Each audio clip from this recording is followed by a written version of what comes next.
Our main interest as a gallery is to present the artists that have made a difference.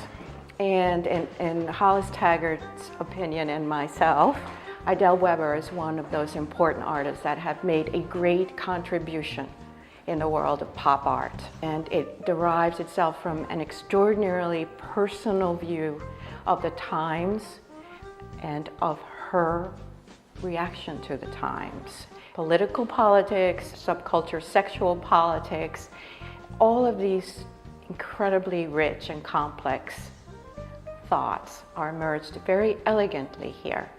And of course, her great pop masterpiece, Munchkins 1, 2, and 3, is something that is brought back to glorious pop form, which encapsulates so much in such an epic way.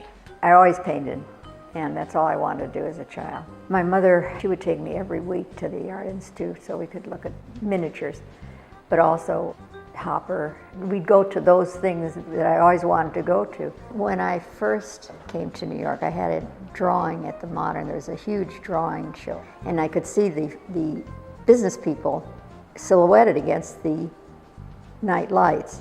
My husband was a lawyer, and I met him when I first came to New York.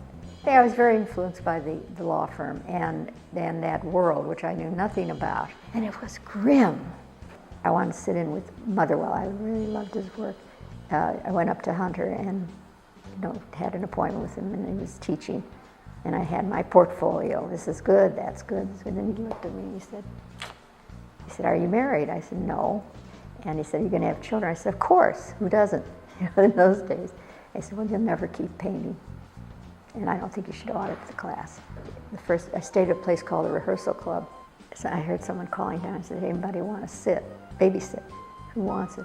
Rothko. With that, I dropped my bags and left him in the hall. I said, "I'll do it." And he walked me home that night. And every time I saw him, he remembered me. Well, a couple things that I'm very pleased with the sculpture. But I love painting, and if it comes out okay, I'm happiest.